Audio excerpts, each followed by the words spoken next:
Thank you. Objects of Rotary with our family director, Ruthie.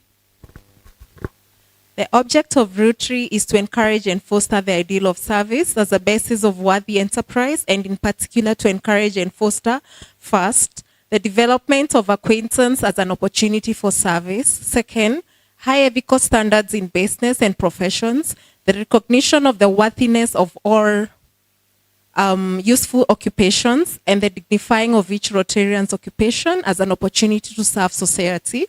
Third, the application of the ideal of service in each Rotarian's personal, business, and community life. Fourth, the advancement of international understanding, goodwill, and peace through a world fellowship of business and professional persons united in the ideal of service. Thank you.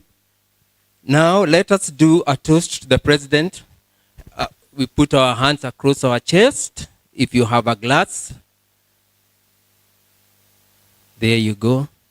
To the President of the Republic of Kenya, the President. You may have your seats. Now I'll hand over to our strategy director. She has an announcement to make. Yeah? Who?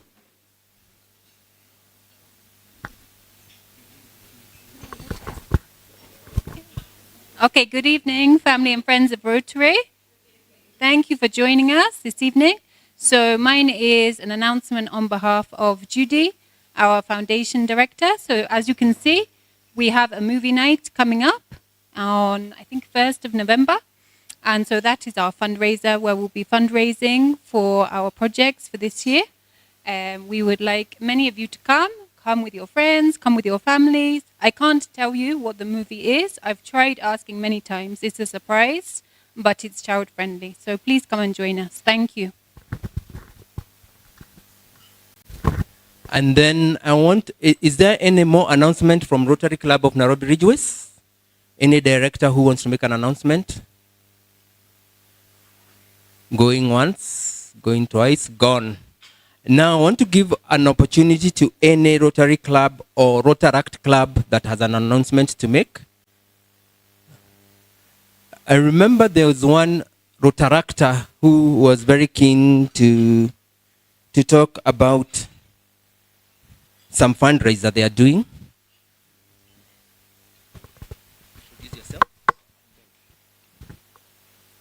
Good evening, everyone. My name is Kalume Harrison, president of the Rotaract Club of Karen. So we have this project for Breast Cancer Awareness Month, which is this month. It's called Knitting Ninjas. So we knit breast prosthetics for women who have undergone breast cancer and survived, and they undergone mastectomy. It's a procedure where one of the breasts is, or both, are cut off. So we knit what we like to call knockers. They are breast prosthetics which restore their sense of dignity and give them, some hope for.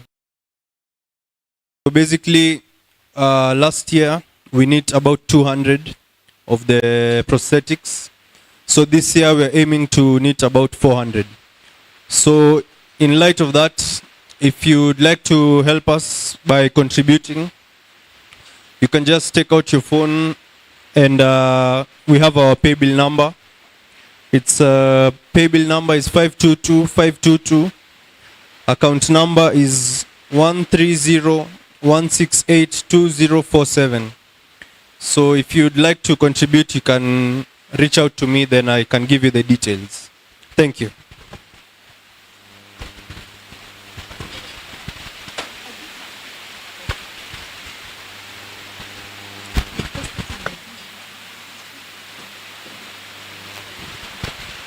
Good evening, family and friends of Rotary. My name is Rotarian Edna Thiongo, and I'm the Service Projects Director. We thank you so much for coming tonight. We have an amazing project that is coming up.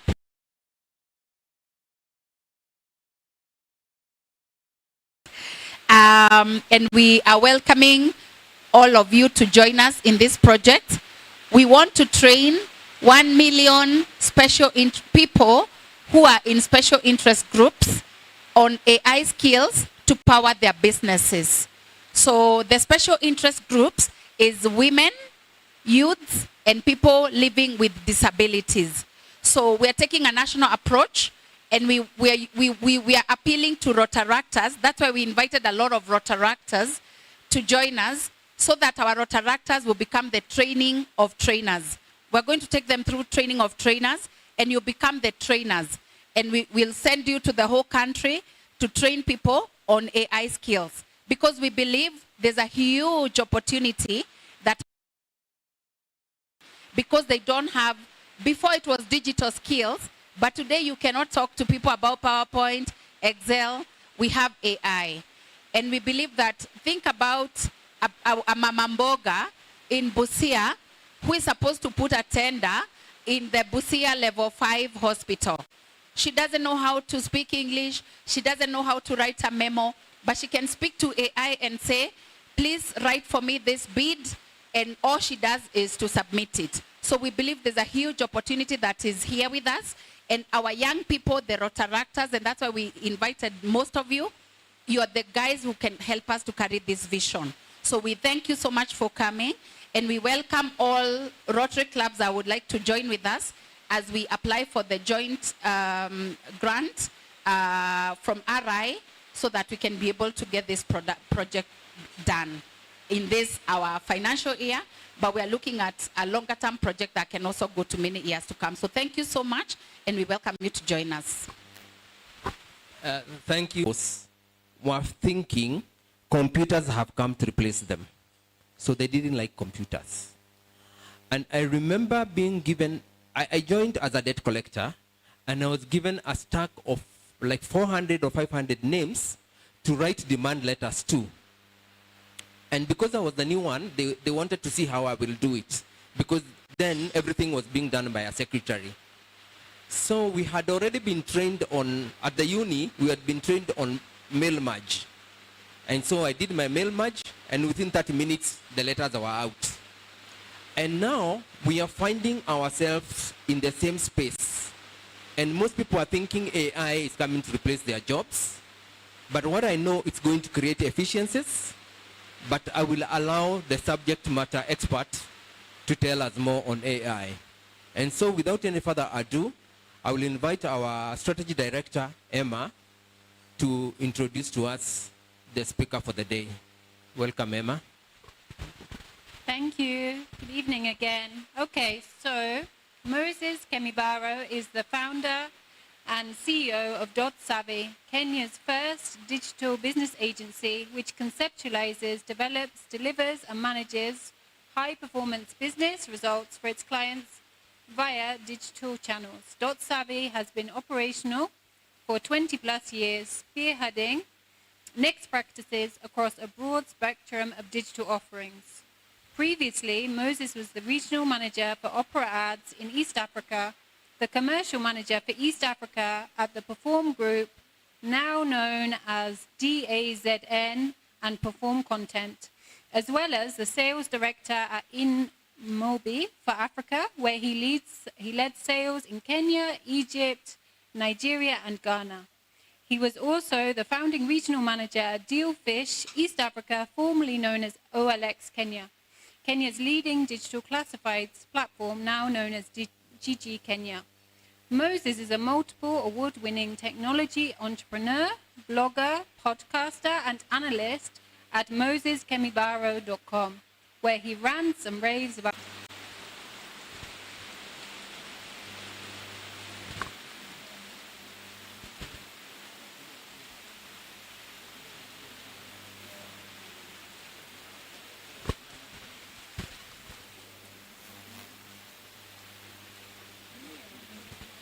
Moses, it's over to you now. Can you hear us? Sauti yake. Ya, sauti yake.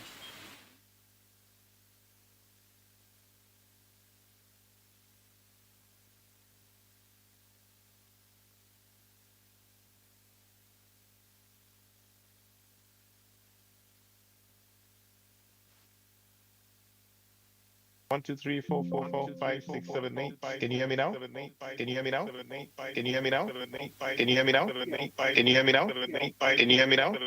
Can you hear me now? Can you hear me now? Can you hear me now? Can you hear me now? Can you hear me now?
Creates this essentially in about 10, 15 minutes. And this is kind of like the power of AI, the ability for you to do things that, previously 2, 3 years ago were impossible. But now these tools allow us to do the impossible in terms of the things we can do and create. I'm a big fan of quotes, so I just like to get us started with one that I think is quite important in the context of AI. And it says that the illiterate of the 21st century will not be those who cannot read and write, but those who cannot learn and learn and relearn. And this is Alvin Toffler, who's a thought leader and somebody who actually understands a lot about change and transformation. And I think when we think about AI, really what we're seeing over the last 3 years is that it's completely disrupting everything as we know it, and learning how it works and how to maximize its opportunities is something that we all must do, because in the next few years AI will be front and center of pretty much everything across every context in the world that we know. I have a short video here and I hope it comes through clearly, and just something that I think will just pique your interest in terms of this little skit in terms of how AI is impacting the workplace. I trust everyone's read the prospectus? Lance? Prospectus. Oh, yes, it was wonderful. So do you want to take us through it? Yes. Great.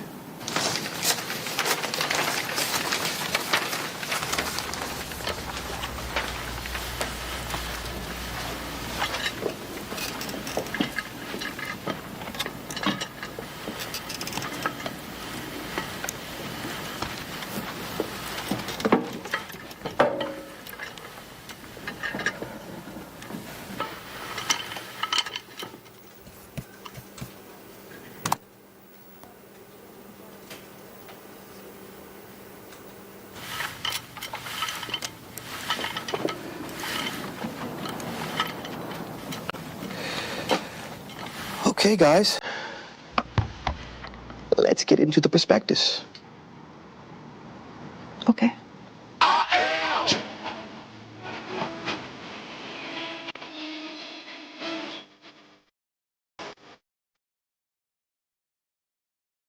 I trust Well, yeah, a everyone's bit read the humorous, but I think that's kind of a situation that we're in today, which is the fact that AI allows us to close the gaps to do often impossible things. But when you demystify AI, really it becomes this transformative technology that changes the way we work, the way we live at home, at work. And really it presents a great opportunity, a bright opportunity for across anything and everything that we could imagine. Now, if you're as old as me, meaning that you actually remember when this movie came out, this was the Terminator back in 1984. You have Arnold Schwarzenegger there, with his half robotic face looking like the Terminator. In the middle, that's him without his artificial skin. And on the right hand side, again, using AI, that's me, where I used, again, Nano Banana, the AI tool to reimagine myself as a Terminator. And the point I'm trying to put across here is that as far back as 1984, we were warned that this AI has the potential essentially to destroy humanity. However, ironically, if you think back to maybe a decade or so ago, this was, I believe, back at the time of about Windows 98, and this was Clippy. Clippy was meant to be an AI assistant. And you can even see that, over the sort of 30 years later, we're of people trying to create, these AI-driven characters or assistants who would help us do things. And you can imagine that at that time, this was sort of a very early concept, and many people derided this particular feature. In fact, it wasn't available on Windows or Office for a long time, but it just shows you how far we've come because this is sort of the early moments when we're starting to imagine what it could be. Everything became profoundly different about 3 years ago with generative AI. And this is really an AI that allowed us to produce different types of content, including text, images, audio, synthetic data. And largely, this trend was driven by the arrival of ChatGPT back in November 2022. And of course, since then, we've seen an incredible rate of progress where these large language models, as they're known, or LLMs, are really the foundation that underpin what we currently know as AI in the context of the work and things we're doing at home. And essentially everything around us nowadays seems to have this element of some kind of AI built into it. But what is it? I mean, what does generative AI allow us to do? Typically, we can use it for complex problem solving. We're seeing businesses, organizations, all types of industries and sectors are using it to solve complex problems that humans may not be able to either execute or not be able to do it in an effective way. We're seeing it also come into the areas of things like customer service, where AI chatbots are now providing virtual support to customers. And then we're seeing also in areas like medical diagnosis, research, where you're seeing that AI is in fact so powerful that it's able to do and notice things that humans cannot. So a classic case is the UK's National Hospital Service, or rather the National Health Service, which is AI for cancer diagnosis. In this instance, we can see a situation where they did a pilot with a AI tool called Mia. This scanned over 10,000 women's mammograms. And in this instance, they found that there were 10 cases where the human doctors had missed the instances of the cancer cells, but the AI was able to pick it out. And these are sort of really the profound and important implications in terms of scenarios where AI can actually really close the gap and, in this case, save lives, because of these capabilities. But what do we see it happening? We see things like our productivity is massively improved, up to an order of 10x. You can automate tasks. The repetitive and mundane things can be done by AI. In fact, I often tell people, don't give a human a robot's job. If a robot's going to do it better than you, then you better give it to the robot. Data analysis, where you can look at vast amounts of data and be able to surface valuable insights. Also, things like efficiency optimization, where you can look at workflows and it can actually look at improvements and see how to better enhance performance. But the truth of the matter is that really everything began in 2022. And the thing that I think is really important to note here is that, ChatGPT got to 100 million users in just 2 months. Prior to that, the biggest adoption curve was actually TikTok, which took 9 months. So you can imagine this is almost 4 to almost 500% times faster than what we saw with TikTok.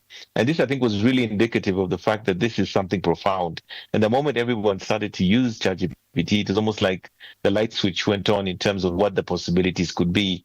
And therefore, we see this incredible situation that we're in right now, where AI really is the front and center of everything as we know it. So what are these LLMs and which companies are driving some of these trends? You have Anthropic, for instance, who have their cloud chatbot. Their foundational model is building all sorts of different tools. And this is one of the companies that's well funded and well resourced and, driving a lot of the AI innovations. Earlier this year, there was DeepSeek from China. This is another LLM platform, which again was apparently built for only $6.5 million, which of course gives us some hope in terms of Africa could do this as well. But again, one of the platforms that seems to have gotten a lot of currency and interest over the last few months. Then we have XAI, which is from Elon Musk. His company is called XAI, yet another major foundation model that has the LLM capabilities. And then more recently, Meta AI, which only became available in Kenya earlier this year. You've probably seen it on WhatsApp and all the different Meta platforms like Instagram and Facebook, is yet another LLM that you can also use through their chatbot. Perplexity, which you might also be familiar with, is another excellent AI tool that people are using for all types of use cases that's actually built on top of other LLMs. So you're able to access Anthropic's foundation model. You can also use OpenAI's through this particular platform. And the big thing here really is that, when I remember this came out, I think this was the year before last, NVIDIA is the company that builds the processors that drive a lot of the AI systems today. And this was back in 2023. And this is Jensen Huang on the right, that's Satya Nadella on the left from Microsoft. And they were saying at the time that, a generative AI will be bigger than the internet. And when I saw this initially, I thought this is utter rubbish. But over the last couple of years, I've thought about it, I've analyzed it, I've thought to myself, this is so true, because if you can see the way AI now really permeates everything as we know it, there is this potential that it is actually going to become bigger than the internet, including instances where it's used, but it may not even actually be used over the internet itself. And really, this just tells you how significant it could be. And then here we have Jensen Huang, who says that the generative AI means that everyone can be a programmer. And if you think about it, whenever you go to an AI system, whether it's ChatGPT or Meta or any of these other ones, you're basically using natural language to program the AI to give you a specific outcome without having to learn a single line of code. And that is quite profound, because what it means is that essentially everyone now is empowered to issue an instruction or request to a computer, and it's then able to generate whatever it is that you need. But this is where things get really interesting, because even as we speak, Microsoft have confirmed that up to 30% of the software that they produce is actually being generated through AI. Now, for many, many years, young people were told that the safest bet you had was to go into software development, technology spaces, data science. And now we're seeing that AI basically is actually replacing people already, even in areas like software development at some of the big tech companies. And this is not an isolated situation. Look at also Google. They too are now confirming that 30% of their new code is now also AI generated. And this is only going to continue accelerating. And implications of this are going to be huge down the road in terms of jobs, in terms of how industries operate and so forth. And this is where it gets, again, even more interesting, because one of the new developments around AI is what we call vibe coding. And it's the ability for you to use a platform to essentially create code, to build applications without necessarily having to do the technical aspects of coding. So you can actually see that a lot of people who invested years and hours of time learning how to do developing may in the next few years not actually have jobs, because now you can go directly to a platform that can actually build systems for you. And case in point is platforms like Replit, where you can actually see a prompt over there. A prompt is the instruction. Make me an app for pet owners that helps find local classes and workshops with real-time availability. And you can see that just by using a simple prompt like that, you'll then have this system actually create a piece of software or a website that you can actually then use to deliver this particular outcome. Another company that is doing very well in this space is called Lovable.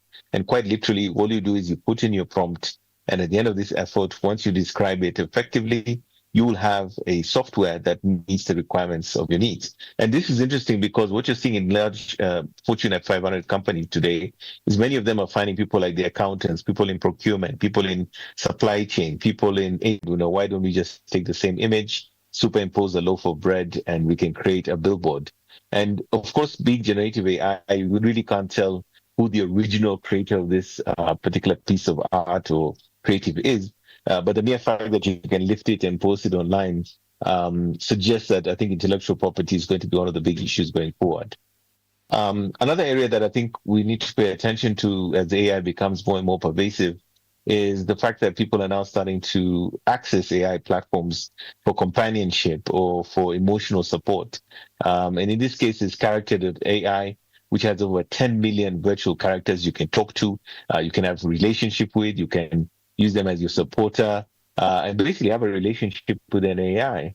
And this is interesting because, especially in the West, where there's significant instances of loneliness and, of course, a lot of mental health issues, AIs are basically supplanting human relationships. And this is something that I think we should all be a bit genuinely concerned about, especially where the youth are concerned. This is actually a story that came out from CNN, where this man says that ChatGPT sparked a spiritual awakening, and his wife says that it threatens their marriage.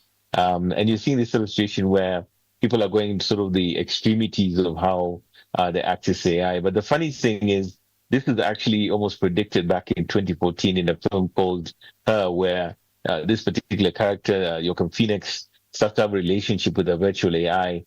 And this AI basically becomes his girlfriend. And it's really weird to imagine that this concept is now actually coming into reality in what we're seeing. And one of the ways that we can kind of avoid hallucinations is doing something called grounding.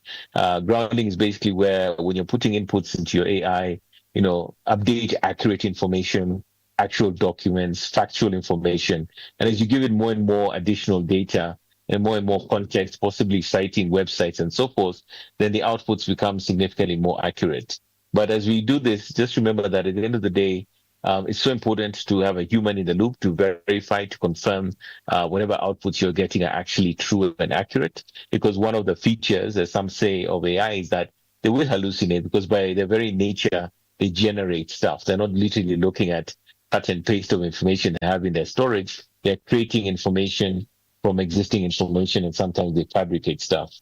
But also, as we look into all of this, I think one of the things that I want to bring out is that, as much as we talk about AI in very almost mystified ways, there's so many platforms today that now already have AI built into them. And today, your regular Google Workspace already has AI built in. If you have a subscription, you'll find that you have access to most of their models and chats capabilities. This means you don't have to necessarily go and buy, dedicated platforms. You just simply need to access Gemini, which is already built into your Google Workspace capabilities. And you can see, for instance, we've even got agents, what we call agents built into the platform. So things like research analyst, sales associates, productivity partner, creative assistant, meeting note taker, all these capabilities are already inherently available within the paid versions of Google Workspace. And also with Microsoft, you see Microsoft 365 has Copilot already preemptively built into the platform, meaning that you don't necessarily always have to look at buying a new system. You just have to start using these capabilities within probably the tools you're using every day for your email, for your meetings and so forth. A lot of these capabilities are now essentially embedded into these platforms. And I think that's quite exciting because it means that for many organizations, they won't necessarily need to have to go buy standalone systems. You can just start using a lot of this stuff. What is this over here? This is Jasper. Jasper is essentially an AI for marketers. I thought this would be an interesting one to share. Basically, what they're trying to do is build a platform that allows you to do typically what an advertising agency does. And that means it can help you run creative campaigns. It can help you do content. It's been tuned and packaged in such a way that it'll actually help you execute according to your requirements. And you can see that there's solutions by role, whether it's product marketing, field and events, PR and communications. And then they've also got industry-specific solutions, including, let's say, for the industry of insurance. And this is just sort of showing you again that a lot of these platforms and co-pilots are going to become more and more common, where in certain industries, certain verticals, you will find these tools that have been developed specifically to do some of the functions today that are done by companies, essentially giving you the same capabilities. You also find that there are platforms like Canva. Canva is an incredibly user-friendly creative tool. It's been around for years, but what gets interesting is the fact you can see a prompt there that says Instagram post for travel company, promoting a beach holiday giveaway. And then you can see using Magic Design, which is the AI tool, it's actually created those visuals for that particular prompt. And you can imagine the effort and the time required to do so is significantly less than when you might have had to have a designer do this for you. So we're going to see a lot of instances where increasingly organizations and people will use such tools, which are AI enabled to do more. Another tool that today has a lot of AI capabilities built in is CapCut. If you're doing social media, you're doing content, you're doing video production, you've probably encountered CapCut at some point. And they have all these new AI capabilities built in, including a video maker, automatic captioning, ability to create a podcast, and so forth. And I use it myself a lot because I do create content, I do podcasts. And the thing I want to show you, which is interesting, is the fact that these posts over here, these are what we call the shorts or the snippets. This was from a podcast I did a few months ago, and everything you see here was done using AI. I just had to upload the long form video. It then created 20 shorts. All of them were fit for platform. I can put that on YouTube Shorts or Reels, and I didn't really have to do anything else. This is work that used to be done by people, and now within a matter of minutes, CapCut is able to do the same. So you find that really the effort, the time, the cost, the complexity of things that used to be so difficult and time consuming to do, especially around content and marketing, have become a lot easier to do. This is Suno. We're going to do a practical example of this in a moment. Suno is a tool that we use to create music.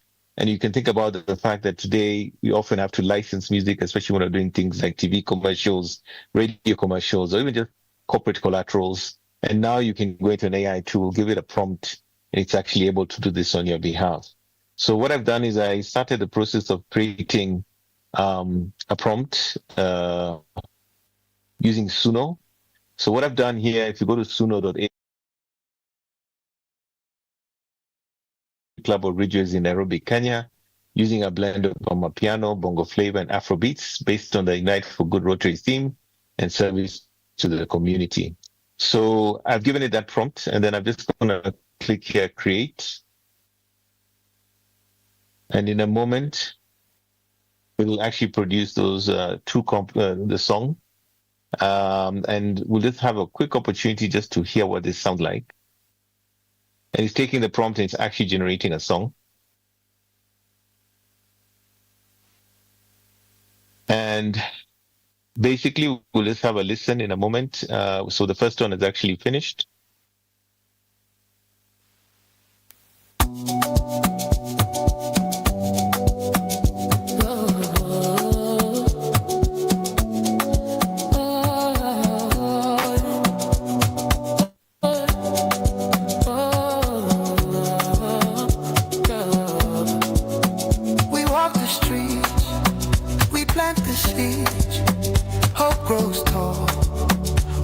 So that's from the hills to the heart of town.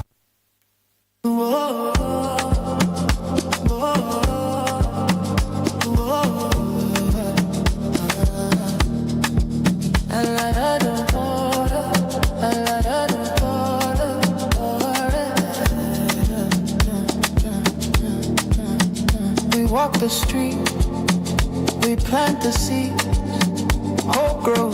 Basically, with a simple prompt, you can now create music for your club essentially. And I'll just come back again here, and we can continue. That's Suno, which is an incredible tool that allows you to create music. Now, if you use the paid version, you can do even more interesting stuff. And then another tool that I just want to bring to your attention is Notebook LM. Notebook LM is more like a research tool. It's also from Google. It allows you basically to upload documents, YouTube links, all sorts of things. If you want to do research and break down a concept, it acts as your personal research assistant. So people are using this in organizations. They're using it for, I know somebody uses this to teach his children how to learn mathematics. And what's interesting about it is that one of the things you can do is you can actually create a podcast based on the content that you have created through it. So I want to show you what I've done for yourselves. I took in a prompt earlier before we started our session. Let me just get to the relevant window. Yeah, so this is a Ridgeways Rotary Club podcast. And what you're able to do is once I uploaded the post, I put in a query, create a podcast for the club. I then created an audio overview. And then I should be able to hear it over here.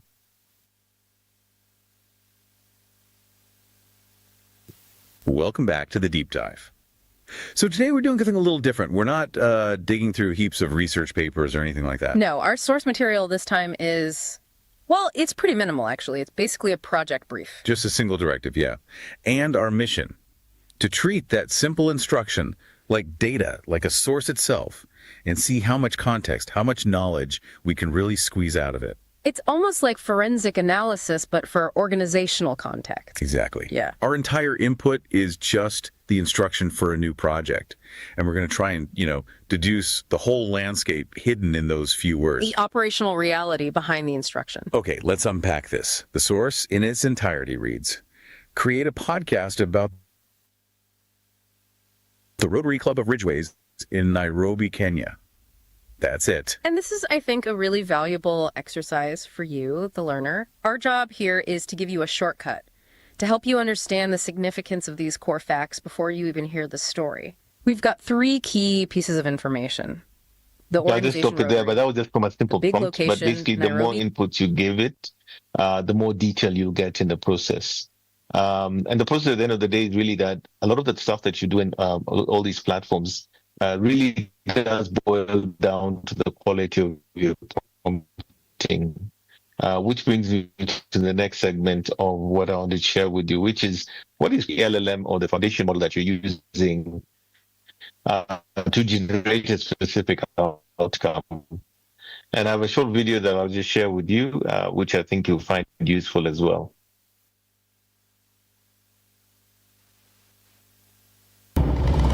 Generative AI puts us in control of entire worlds just waiting to be unlocked. And prompts are our key to unlocking them. Working with generative AI is like working with any collaborative partner. The less information we give someone, the less detailed they're able to be. The more specific we are, the more likely we'll get what we want. And that's what prompt engineering is all about. Designing better prompts so we get better results.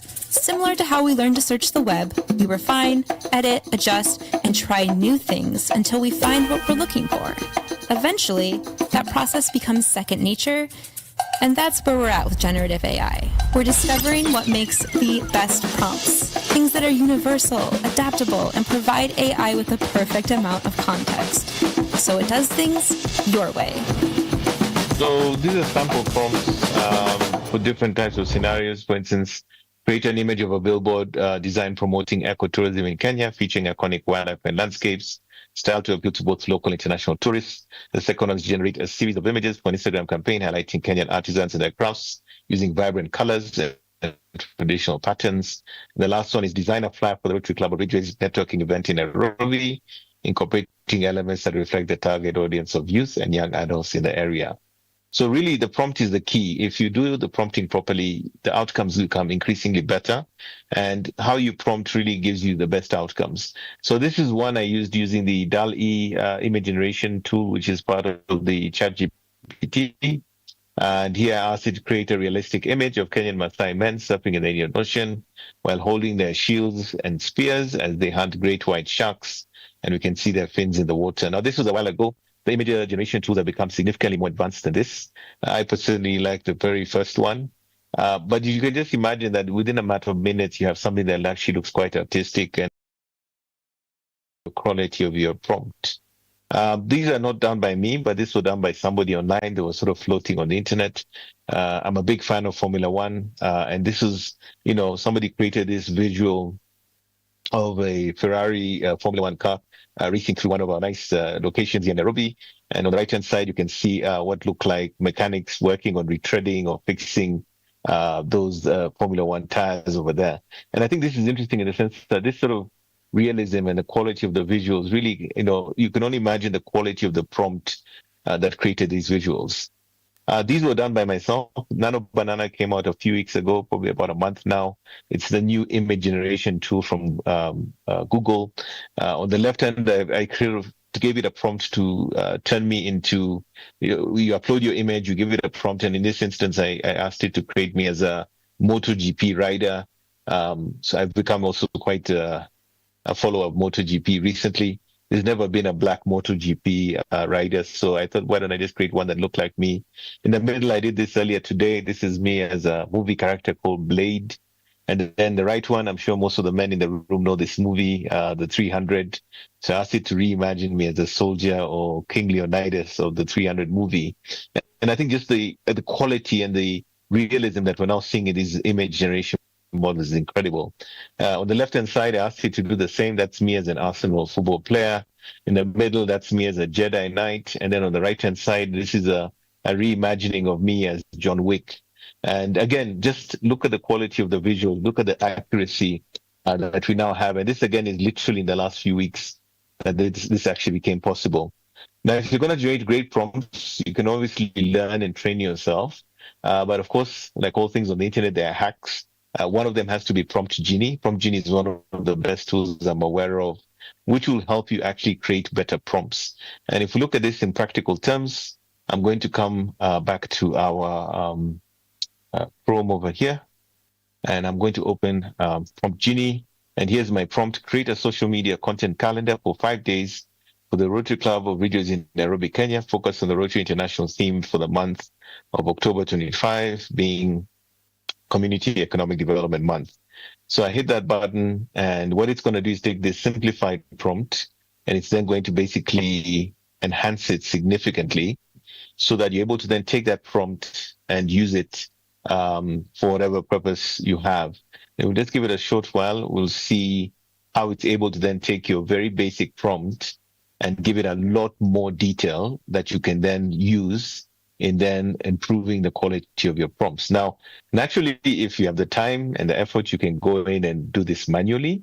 But you can see what it's done. It's completely expanded and improved with so much detail down to the dimensions of the images, down to branding, down to, so many details that you can then sort of use to enhance your prompt. And really, just from that very small basic prompt, you then get something that ultimately will give you a significantly better output. And the idea is that then you're able to copy and paste this into whatever tool you're using. Maybe you're using, typically what would then happen is the quality of your prompt would significantly be improved using a tool like that. As we come back, just continue. Yeah, so basically that's one of the tools you can use. You can use it up for free up to a certain point, and then after that you have to subscribe. Another incredible tool that I'd also recommend to use is Gamma. Gamma is essentially a tool that allows you to create presentations, websites, and so forth. So again, in practical terms, I'd just like to show you exactly how it works. I do have another window open here. And if I open Gamma, which should be right up here, it does give me a option to create. I thought I had done this already. Just give me a second. Apologies. So I'm just going to do this in practical terms. So I'm going to go and click generate and say create a presentation about the Rotary Club of Ridgeways. Sorry, Ridgeways based in Nairobi, Kenya. And then it'll generate an outline. Okay, and this is the free version. You can use the paid version as well, but this will just give us something to play with. Now, what it's done is it's going online, it's pulling in content, it's presumably using various LLMs to find source material. And what you then get is your outline. And then from the outline, you can then choose a theme or style that you prefer. So maybe let's use a tranquil one. And then I can also choose the art style. Maybe we go with abstract. And once all that is done, it actually starts the process of creating our presentation. Now, just give it a couple of minutes here. And hopefully in a short minute or two, we should be able to see our presentation about the Rotary Club of Ridgeways. The person who actually showed me this tool, which is so interesting, told me that he had a presentation he needed to make. Somebody fell out of an event and they asked him to cover. He had no idea what the subject matter was. And he had to then create a presentation in a matter of quite literally hours. And he used this tool and he actually got a standing ovation. And, you know, this is the kind of power that you have, that you can actually take something like this and you have the beginnings of a presentation, which again is not necessarily perfect, but the whole idea is that if you had limited time and you don't have the ability to, you know, to design or build PowerPoint presentations, you then have a tool like Gamma, which can actually close the gap for you. And again, you can modify this, the way it's done. You can modify the quality of the presentation, the style of the presentation, and the depth of the content is a critical piece in improving what becomes the final presentation you have. But just imagine that in a matter of minutes, we have something that is the beginning of a presentation that you could actually use for your work or your club or any particular purpose. As we continue, so that's Gamma. And then I think the other thing that's kind of critical to note is that when it comes to how people are communicating today and how consumers actually consume, video is essentially the number one format, whether it's short form in TikTok style, long form using normal YouTube video. You know, video is by far the most popular form of content online. So if video is a challenge, then this is again another place where AI can help you close the gap. And if you look at the data for Kenya going back to January last year, you know, 94, almost 95% of Kenyans are saying they'll watch any kind of video. So already, you know, if we're looking at a market where video is this popular, then you want to make sure that creating video content, including for your club, becomes a priority. Now, one of the biggest developments was when this particular video generation tool came out a couple of years ago. This is from OpenAI. It's called Sora. And Sora's been on for a while. And this is kind of like the video that broke the internet. And I'll just play it for you. Now, when this first came out, people could not believe that this was even possible because it looks pretty realistic. The models have gotten significantly better since. I believe the prompt was something like a lady of Japanese origin walking in Tokyo at night with street lights and so forth. And that single prompt was able to generate this. Of course, you can see errors in the way our legs are moving and certain little bits. But about 2 years ago, this was like rocket science. Nobody could believe that this was even possible. Now, when you see what's possible, which I'll show you in a moment, you can see how these models have progressed significantly. But bearing in mind that video is now essentially the most popular kind of video content, the most popular content online, you definitely want to sort of look and explore video generation as one of the key things that you can do with AI. Now, using the same tool, because I use the paid version of ChatGPT, these I think I generated earlier this year. You will see a lot of hallucinations, but I asked you to create a scene, a busy Nairobi street with matatus and so forth, and this is what it did for me. So lots of hallucinations. It's a bit weird. That guy's arm looks weird. But if you think about it, you know, it's sort of beginning to show you something that looks pretty realistic. If we go to the next one, this was a training I was conducting in Naivasha, and I asked you to do a drone shot of Naivasha above the lake. And the thing that was interesting for me at the time was I never even told it to put hippos, but it did that on its own. It's not perfect, but the point is within a matter of minutes, I had this, you know. And then this was another one I did where I asked you to do a sort of a short sunset over Nairobi across Dagoretti. And this is the sort of video it was able to create. Now, remember, this is a while ago. This isn't the latest qualities that you can get. In fact, just this week, Sora has been upgraded to Sora version 2. And we'll have a look at what that looks like now today. So this is what you can actually do now using the latest version of Sora, the latest video generation tool from OpenAI. So I'm going to play this for you.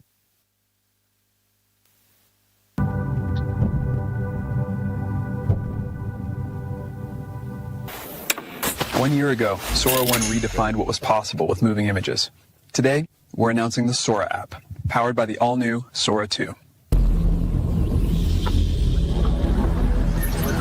It's the most powerful imagination engine ever built.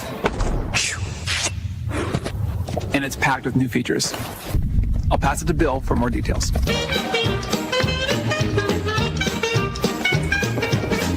Now, every video comes with sound.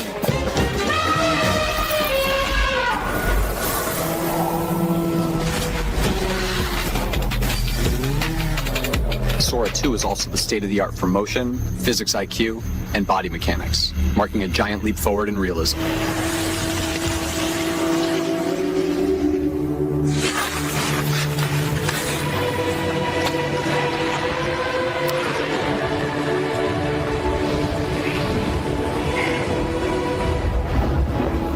Introducing Cameo, giving you the power to step into any world or scene and letting your friends cast you in theirs.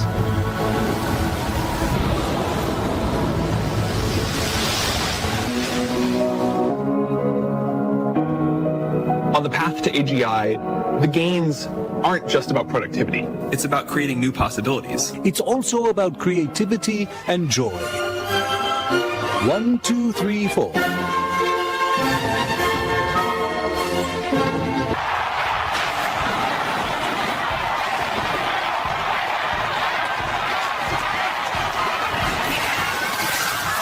That's why we're launching Sora 2 inside the Sora app, allowing everyone to push the limits of their imagination and create in ways we never thought possible.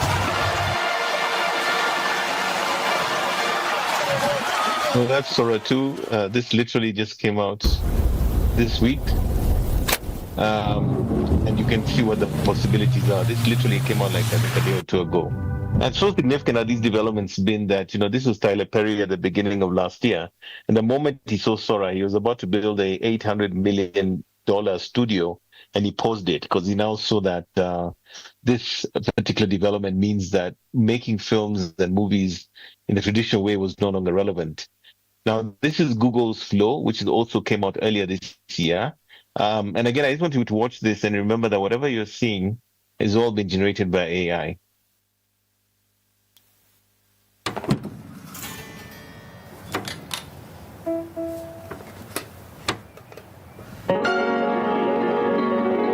I don't know if I'm on the right path, but I'm trying to find it. I'm questioning, searching, and then something shifts, and I'm not trying anymore. I'm just doing. And all of the pieces start falling into place. It all feels pretty clear in my head. I see these flashes of possibilities, almost like I'm traveling through dimensions. I'm looking down at myself and my characters in these different worlds, and it's almost coming to life on their own, even though I know I'm in control of that narrative. It feels like it's almost building upon itself at some point. You could have an infinite amount of endings to your story. So the work isn't built brick by brick by brick. It blooms like a spontaneous garden. It grows naturally, fully vibrant and complete. I'm not forcing it.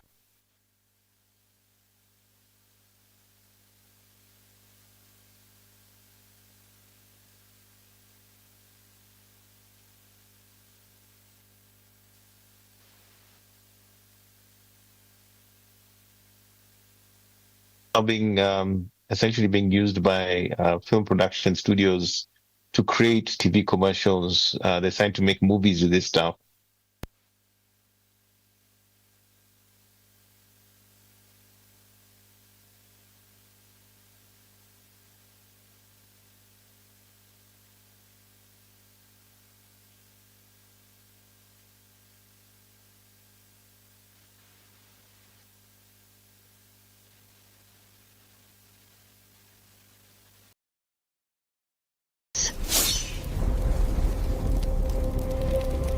Now, the maximum duration is not, if you're not.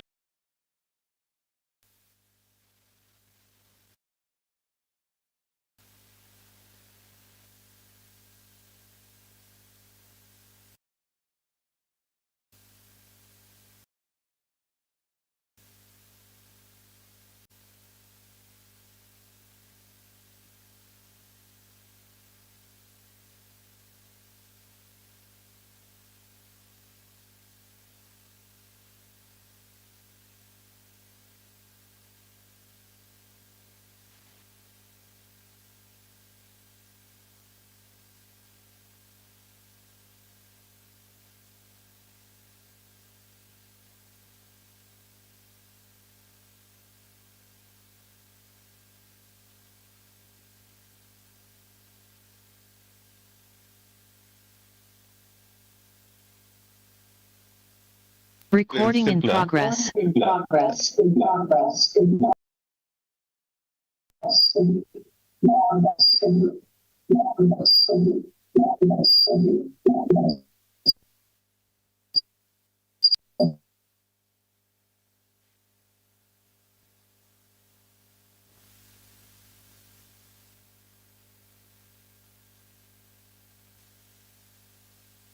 Okay, I'm told we're running out of time.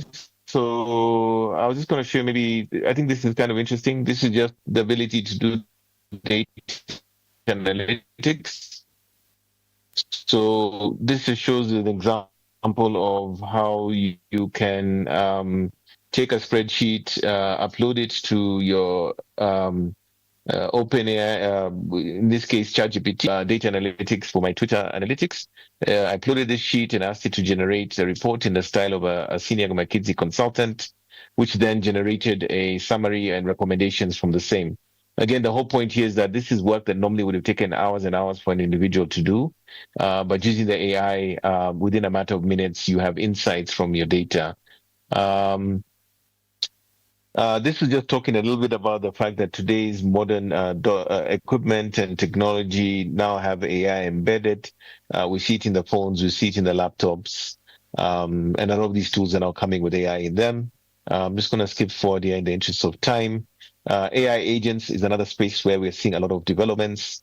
Specifically, this is an AI that works in an autonomous manner. One example that just came out this week, which I want to share with you, is the ChatGPT byte in ChatGPT. I'll just quickly show you what this looks like.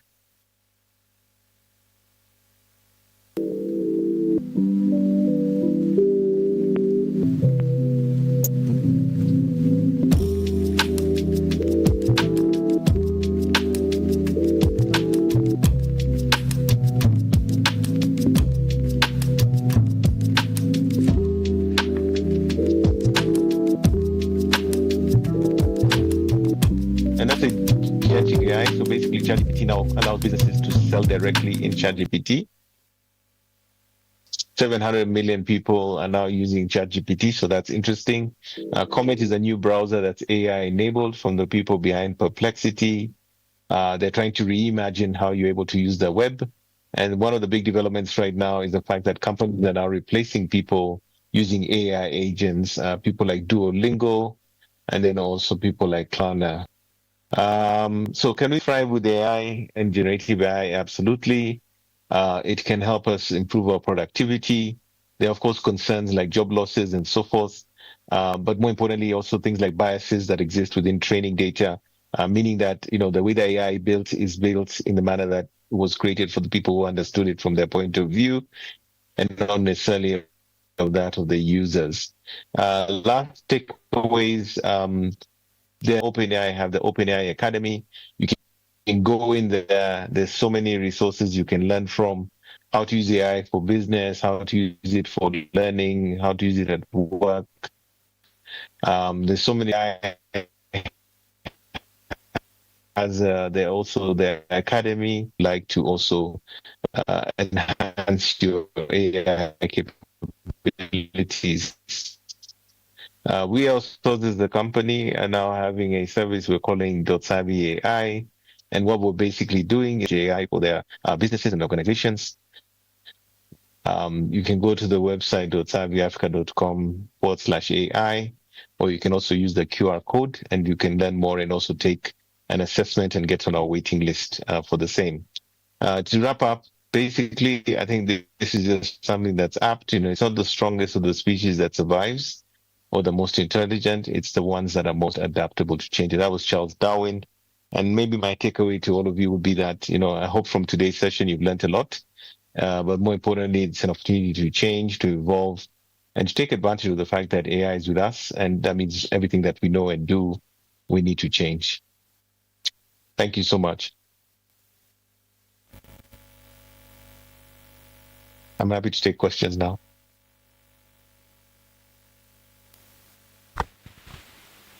Hello. Let's appreciate. Appreciate. Share. Hello.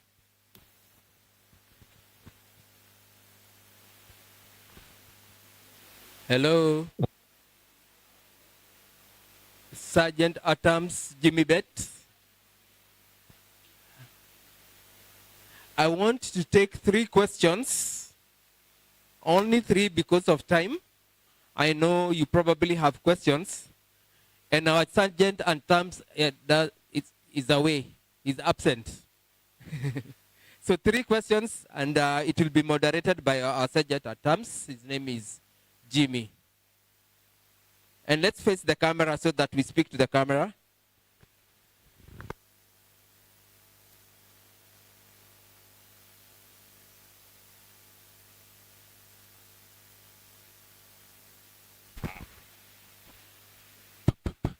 Okay.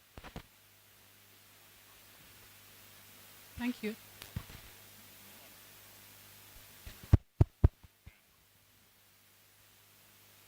Hello? I have a question. Hello. Hello. Is this on? Hello? I have a question. I want to know what is the accuracy of AI in practice, especially in medicine? So the question was, what is the accuracy of AI, especially in medicine?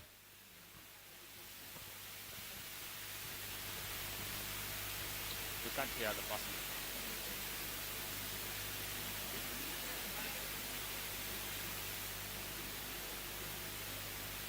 If it has all the information it needs, and provided it's a data-driven process, then the accuracy becomes extremely high. Like I mentioned earlier, you saw with the medical diagnosis scenario where 10,000 samples were put in. There were 11 samples of the mammograms that were not picked up as having cancerous cells. And that is something that the humans missed, but the AI was able to pick up. But it was only able to do that because it was given lots and lots of data to learn from as a foundation for the assessment that it made.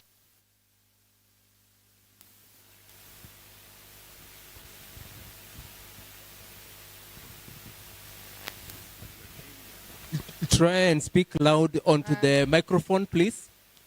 Hi, my name is Alexis from Rotary Club of University of Nairobi. My question is on the dangers of AI to humans. I feel like you brushed off that a bit fast. Could you tell us if there'll be moderation in a few years as people are continuing to advance it, or yeah, are we going to have problems? Are we supposed to learn more, or it's a danger?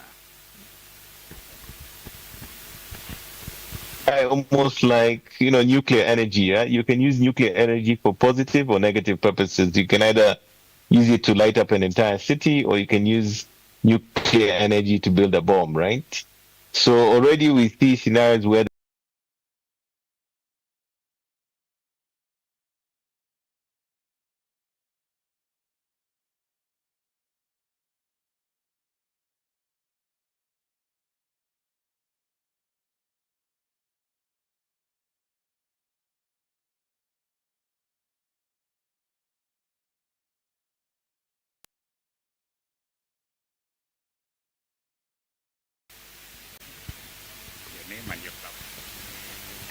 Good evening. My name is Christine Guetau.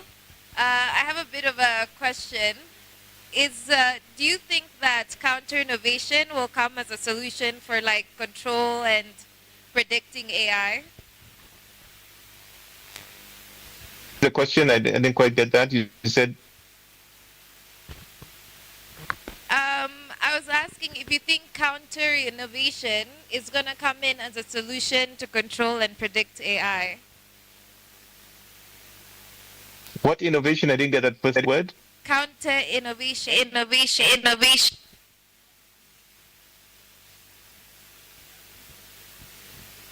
Well, I think we often say that the best way to use AI is to have a human in the loop. Meaning that whatever we do, whatever we put out there, we need to make sure that there's controls, there's checks and measures to make sure that the AI is not performing in the wrong way. And again, we need to make sure that whatever we create, there's those guardrails and controls that will ensure that it doesn't go out and do things that are inaccurate or wrong, or potentially risky. So that's what I would say. Okay, thank you. Okay, one last question from Steve. Good evening. My name is Steve. I wanted to ask a question that what is the model's core limitations? For example, the hallucinations, the calibration, the model gap, realistic expectations. Yeah. Well, one of the things we're noticing now is that a lot of the models are converging almost to the same standard. The more and more training, most of these things have actually ingested the entire internet. They know pretty much all the things that we have online. But one of the biggest challenges we have to the models is biases, right? How the thing was built. Who built it? Who did they build it for? And I remember earlier this year, I went to a conference, and one of the things we saw there is that somebody had gone to an event in Asia, and they were using some sort of AI tool. And when it saw him, it identified him as a monkey, even though he was an African, because the data sets had not been trained on what an African looks like. So you can see already that really one of the biggest inherent challenges is the biases built into the AI, because the creator of the AI builds it in their vision or their perspective without considering other perspectives. And those are some of the challenges that we have today, that the AI will always be skewed towards the person who created it, or the team or the organization that created it. Companies like Anthropic are trying to deal with this. They're trying to be very responsible about some of these things. Companies like OpenAI have been more aggressive in launching their models without necessarily restricting them as much. So those are some of the issues and challenges that we're currently seeing. But in terms of capability, more and more they're converging almost to the same place at this point in time. Thank you, Moses. If you are a millennial like me, please download one of the AI apps and on your phone. I know the Gen Zs have already done that. So for the guys who are online, any burning question from anyone?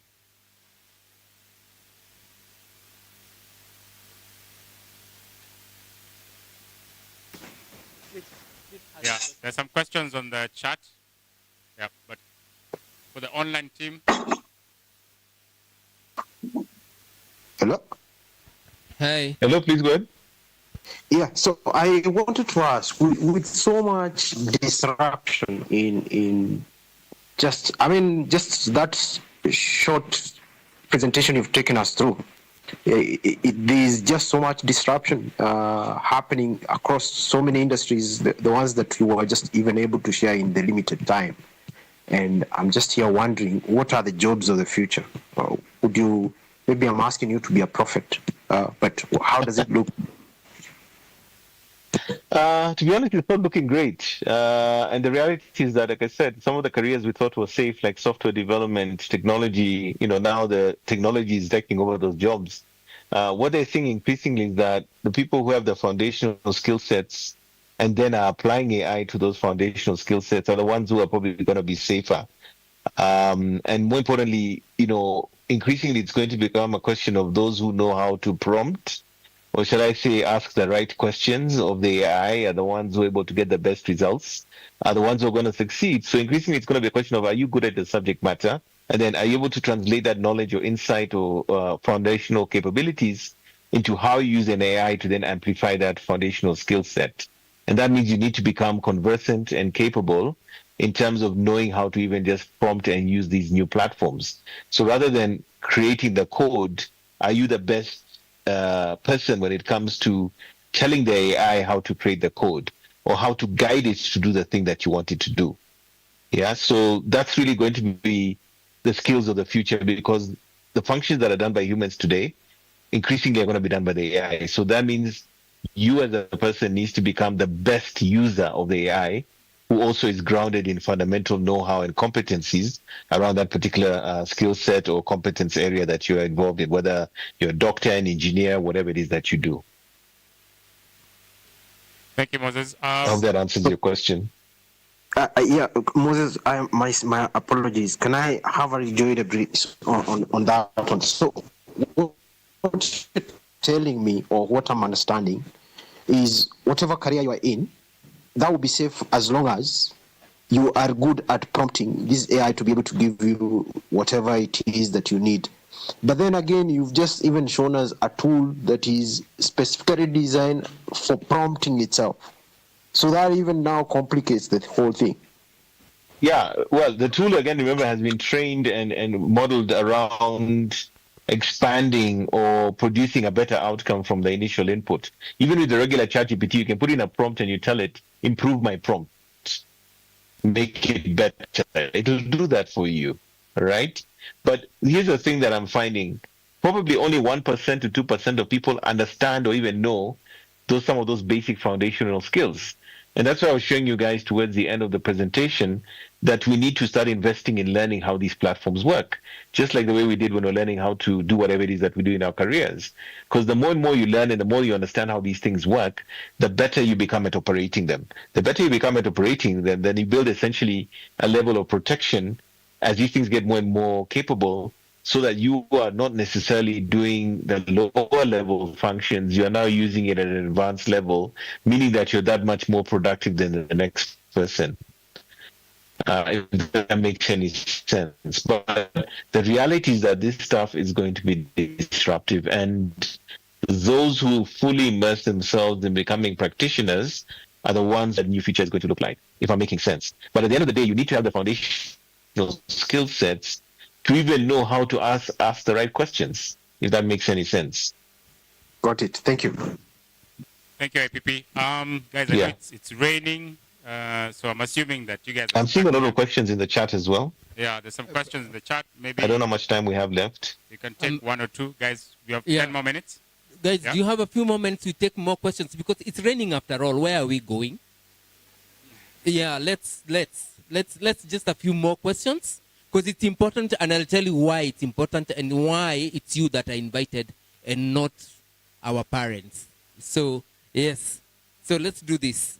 Moses, just take a few more questions online, even if you're going to do 3 questions, because it's important for our Rotaractors who are here today. Okay.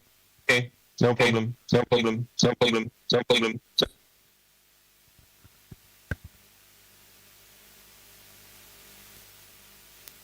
So, do I answer the questions here in the chat? Is that what you're proposing? Them out and then answer. I can see one from Mashare, guys. So, camera tricks, movie special effects with AI. Where does it start? It's already happening, Mashare. I just showed you examples. You can create people learning these skill sets, and could become movie production people, music producers, because they learn how to use the tools that make it possible. Ecological impacts of AI, absolutely. We know that one of the biggest problems with the AI platform is the data centers, and globally there's serious concerns around what the environmental impact might be, because AI is a constantly growing requirement, and in the process of doing so, there's a lot of energy that's required. I've shared my contacts in the chat. Impact of AI on data protection policies, already that's a huge concern. With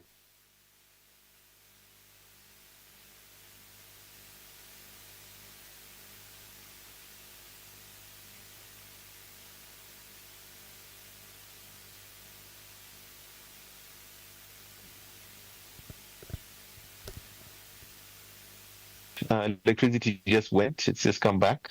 If you can hear me, sorry, the power just went out briefly. But yeah, I was just thinking that data protection is a serious consideration, because AI has the ability to mine data sets online. It can discover everything about you. And that's one of the biggest concerns we can see when it comes to AI in terms of how it's going to impact policies going forward. Ethical considerations on AI, absolutely. We talked a little bit about biases. AI is being built in a certain way that doesn't take into consideration everyone. The jobs of the future are going to be the people who have the foundational skill sets and then become exceptionally good at using the AI, asking the right questions, learning how to.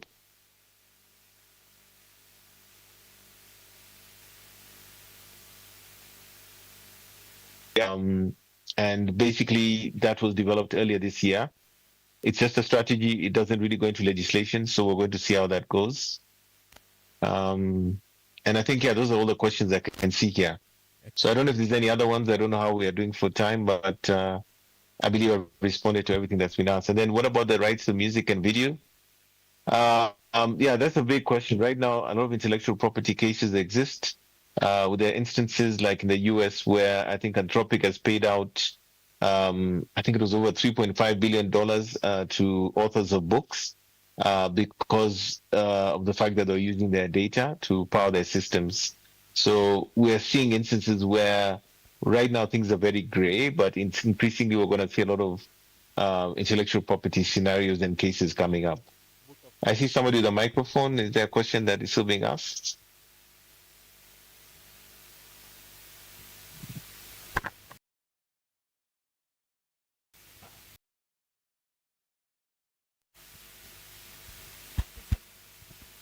All right, okay. My name is Rehema, and my background is both on the academia side and the development world.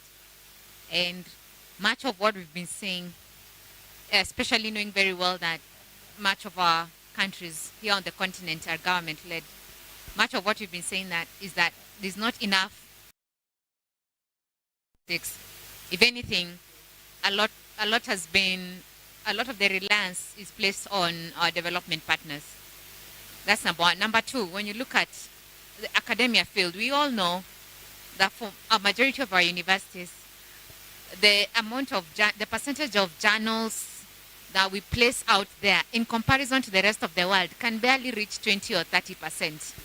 So my question to you is, how can we, now that we have this information, how do we work with that end in mind to generate more, to load more data and information on AI so that the feedback we are getting for the continent and for our country are well suited for us?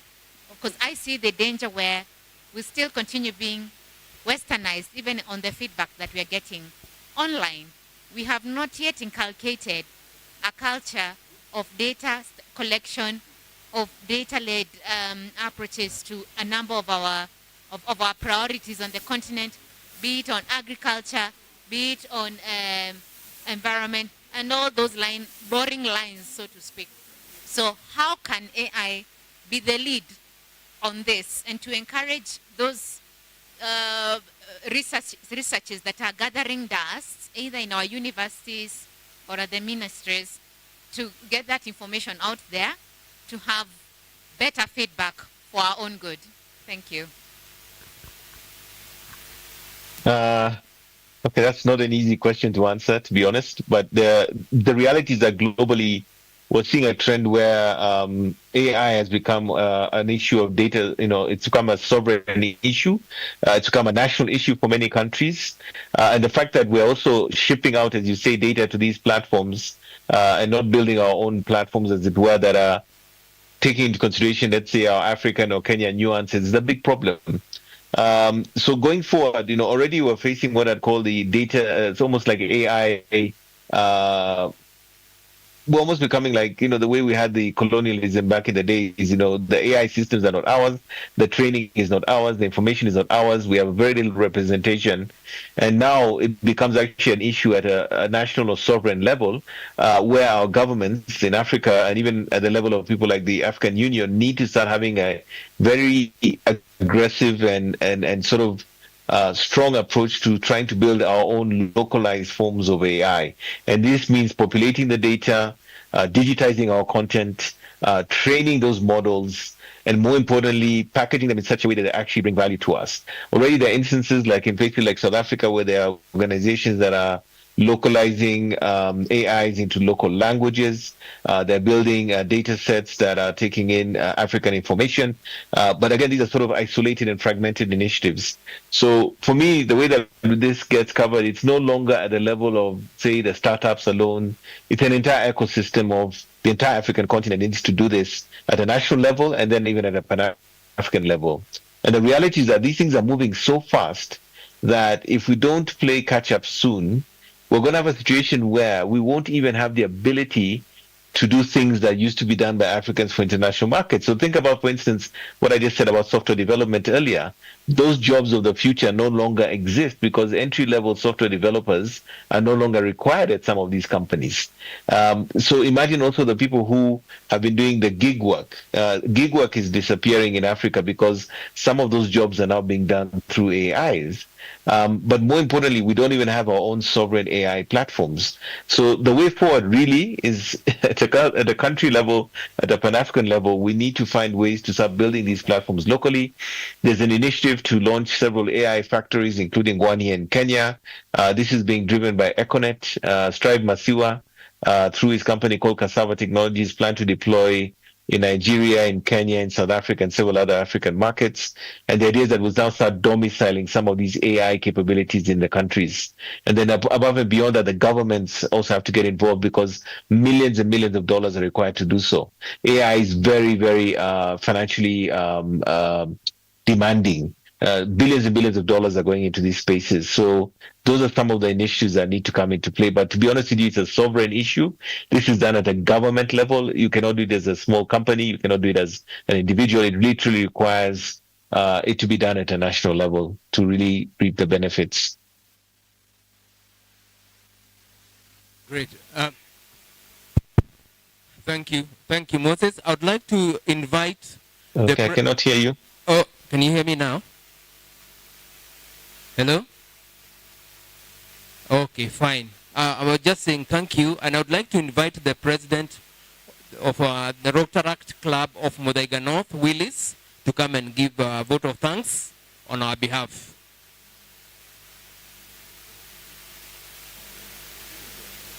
No, there was Willis. So who's who? Okay, introduce yourself. Sorry. Okay. I'm the IPP of Rotary Club of Muthaiga. So not Rotary Club of Muthaiga. But anyway. Thank you. I guess that's a lot of information overload.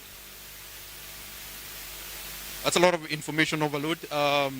That's been an amazing conversation that we've had. And some of the key takes that we're having from this would be the potential of AI is basically limited only by our imagination. Yeah? So the potential of AI is basically limited by our imagination. So all the platforms that Moses has actually shared, a lot on the creative side. I believe there's questions on the medical side, but AI can actually be integrated into all facets of our life. Whatever industry, as you've been told, there's also, dating or anything like that. So AI is basically coming for all facets of our lives. So be it in the creative space, as we've learned, generating videos, songs, written texts. The question is, how do we create value by utilizing this AI to ourselves? So how are you using AI on your daily life? Is it basically just ChatGPT asking questions, or going a little further? I'll give an example of how I actually use AI.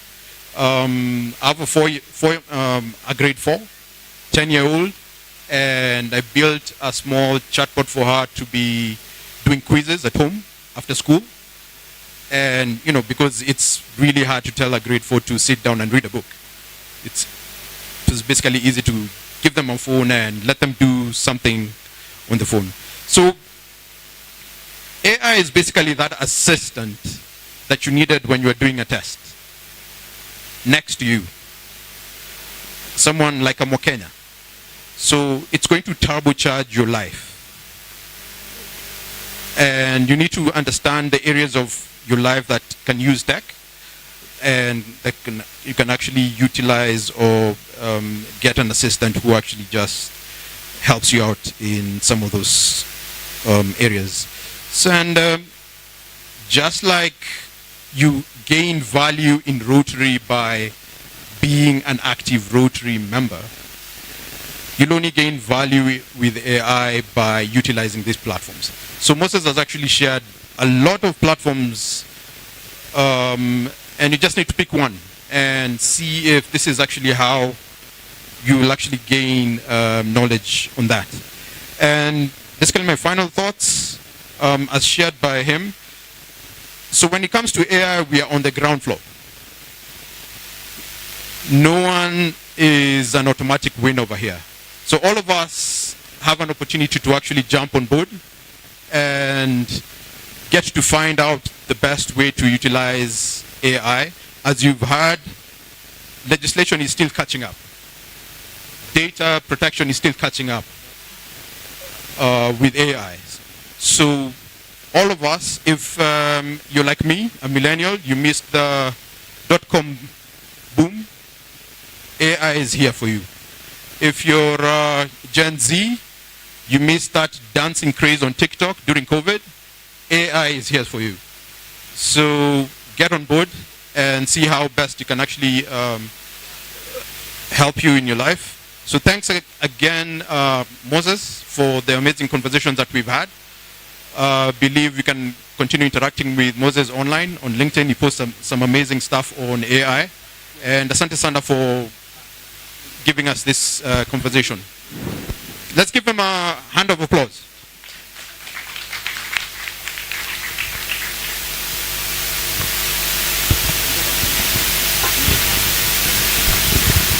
Hello. Yeah, this is much better. So now I'll say why I wanted to invite the Gen Zs here today. And I'll give the example of where I work. So the organization that I work for is Visa. And we have people globally from all countries because Visa is in more than 200 countries. And then my colleagues come from every discipline that you can imagine of. We have people who have done architecture, so we have people working and they're architects, but they're not drawing buildings. We have civil engineers, we have lawyers, we have people who've done medicine, but they're in the payment space. So what am I trying to say? What I'm saying here is that as we grow, develop economically, your degree will be important to give you that expanded thought process. But you may not necessarily pursue a career discipline that is attached to your degree. So if you're here and you're pursuing architecture, you're here, you're pursuing law, you're here, you're pursuing economics, you're doing BCom accounting, you do not know what life will throw your way. And so it is very important that you are able to adapt and be flexible and survive. And I'll give you my own example. Yesterday, I was a panelist in Kenya Tourism Board. And Kenya Tourism Board are having an exhibition at Uhuru Gardens. So then I was told to go and be a panelist on where tourism is going in the next couple of years. And to come up with a case study of how 2 or 3 countries can unite and work together collaboratively. But that's not my background. I'm not in tourism. And so all I did was to go and ask which 3 countries in East Africa can combine efforts to grow tourism. And he told me Tanzania, Zanzibar, and Kenya. It didn't say Uganda. So it said Tanzania, Zanzibar, and Kenya. And they said we look at the big migration and say a Swahili week and all that stuff. So the challenge is for us to be able to adapt very quickly, and to whether you're going to go into business or wherever it is. If you go to a bank today and you want to borrow money, you need to write a proposal. If you want to come up with an advertisement for your business online, you need to come up with an advert yourself. And so this is very important for us, and I'm so grateful to Moses for taking his time to come here. Today we have 74 people on physically here, and we have 52 people online. So in total we are 126. Let's appreciate ourselves. Thank you so much. Let me now invite our SAA to do a thing or two. Karibuni sana. Thank you, Prezo. So for anybody who's a millennial here, raise your hand. Please don't be afraid of your age. I'm one of them. Tafadhali, I see you. Why are you not raising your hand? Are you younger than 30 years old? Have you downloaded the app? Any AI app that you've downloaded on your phone? You haven't? You've downloaded? Yeah. So there is a happy dollar moment. Tafadhali, if you've not downloaded, please select, put it on the screen. If you've not downloaded and you're millennial, that's a fine. The Gen Xers, I'm going to ask you something to do. Please stretch your hand, your right hand in front. If you're a Gen X, guys, Rotaractors. Gen Z, oh, sorry, I'm sorry. Oh, there's Gen X's and Z's. Oh. Sorry. Okay, sawa. So the Gen Z's. Guys, Rotaractors, stretch your hand like that in front. And then on the side like this. All of us, including the ones who are on this side, even the millennials and Gen Z's like me. Yeah. No, both hands. So one in front, like this. And the other one like that. So the person you're touching, do you know their names? If you don't know their names, please, again, happy dollar. Tafadhali. $10. 10 happy dollars if you don't know their name. Have you done that? Or 5? Yeah. 5 happy dollars or 10 is fine. I can see the millennials are still looking at me. I think we're still trying to catch up with AI, yeah? Yeah. Yeah? Sawa. Thank you so much, Prezo. Thank you. Now, I would like to invite the presidents present to say a quick hello, to introduce themselves, to say which club they come from, and just say hello quickly, starting with the one next to me. Thank you. Good evening once again. Yes, I'm glad to join you, family and friends, today. My name is Reginald Mahonga, a bit of a tongue twister. I'll say that again, Reginald Mahonga, from the mighty club, Rotary Club of Ngong Hills, and glad to be with you here today. We meet at KCB Leadership Center in Karen on Thursdays from 6:30 in the evening for 7 p.m. start, and you're most welcome. Thank you.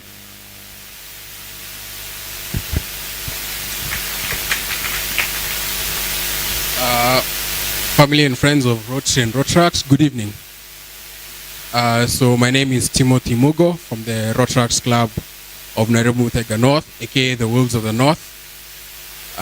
So we fellowship every Tuesday from 6:30 p.m. at the Hagon Restaurant, just next to the Look.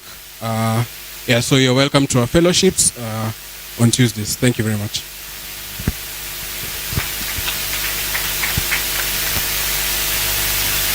Good evening, friends and family of Rotary. My name is Rotaract Anita Mudeu. President of the Great Rotary Club of the University of Nairobi. It has been such a great pleasure fellowshipping with you today.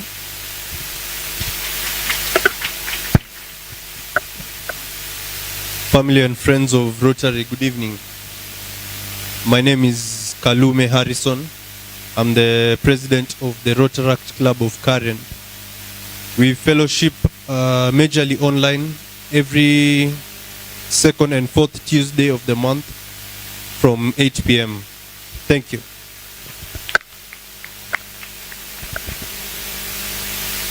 We have some presidents at this end here.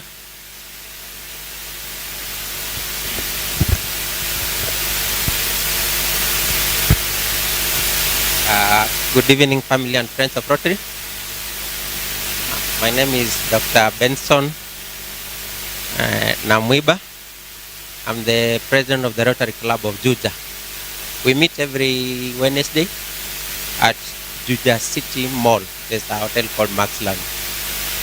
Now, Rotary Club of Juja is forming a club who we had the pleasure to invite, and representative who is become the president is here, so we also allow him to say one word or two. But you've been caught off guard. Yeah, okay. Thank you for the ambush. Good evening. My name is Patrick Ngumo from the Rotary Club of Bustani Formation. And thank you for the presentation. Very informative. I would like to find the essay. He didn't mention Generation X. Thank you. We are dinosaurs. We are forgotten. We are forgotten. Here we go. Good evening. My name is Ibrahim. I'm the president of Rotary Club of Warriors. We meet every other Thursday at 7:30. Thank you. Another president here. Family and friends of Rotary and Rotary, good evening. My name is Rotary Fraser Okello, currently serving as the president for the Rotary Club of Youth Connect Kenya.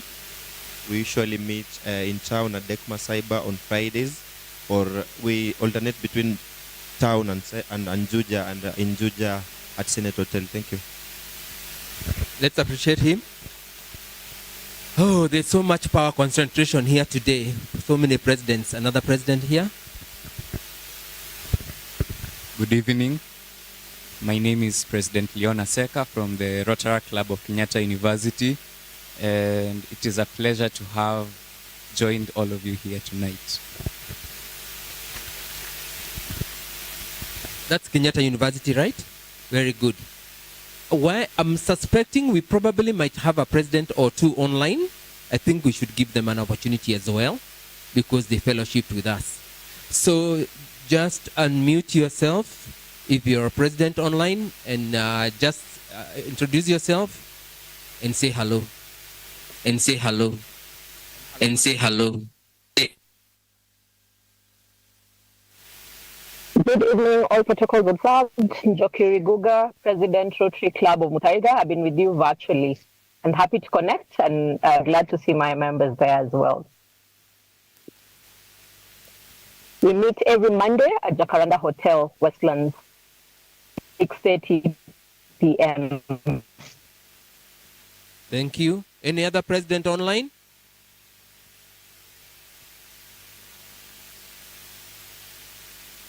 Hello team, my name is Brighton Ondieki, President of the Rotary Club of Hurlingham. We meet at Hurlingham at Hadassah Hotel on Mondays from 6:30 to 8:30. Thank you, I'm happy to be here. Great. Any other president?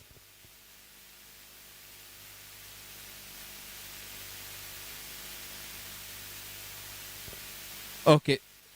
Now that we've done AI, there's a QR code on the screen. Please scan it and register yourself, so that we make our secretary's job easier.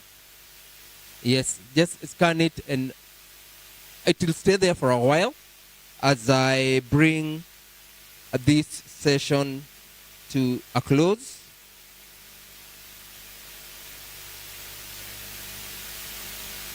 And I felt like I want to remove my hat. I don't know why. Instinctively, I guess.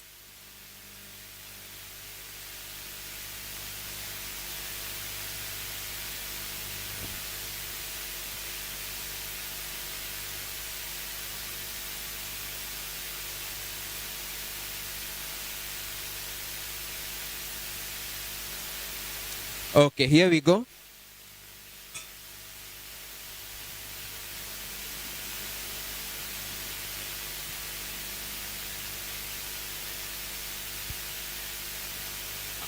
I will start with Rotary clubs. Let's put our hands across our chest.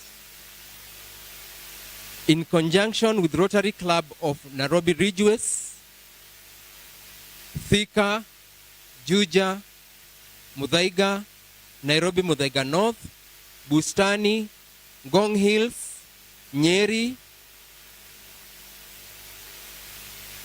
Kenyatta, Kilimani Alfajiri, Metropolitan, Langata, in conjunction with the Rotaract clubs, Karen, Upper Hill, University of Nairobi. That catches me off guard all the time. Muthaiga North, Nairobi Thika Road. There we go. Youth Connect, Chuka, Gigiri, Riara University, Syokimau, Hurlingham, Muthaiga. Have I missed anybody? Muthaiga North. Oh, Kenyatta University. There we go. Have I missed anybody else? The Eco Warriors. Have I missed anybody else? In conjunction with those Rotary clubs and Interact clubs and Rotaract clubs, I give you Rotary the world over. Thank you. It's time to mingle. Thank you. Yes.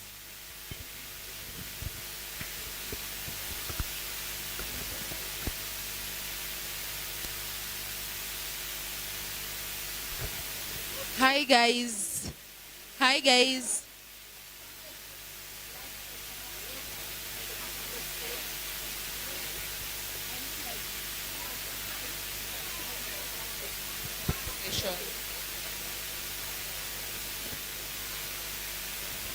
One, two. Hi guys. Hi. So I have 1 minute, 1 minute. I have 2 requests. The first one is kindly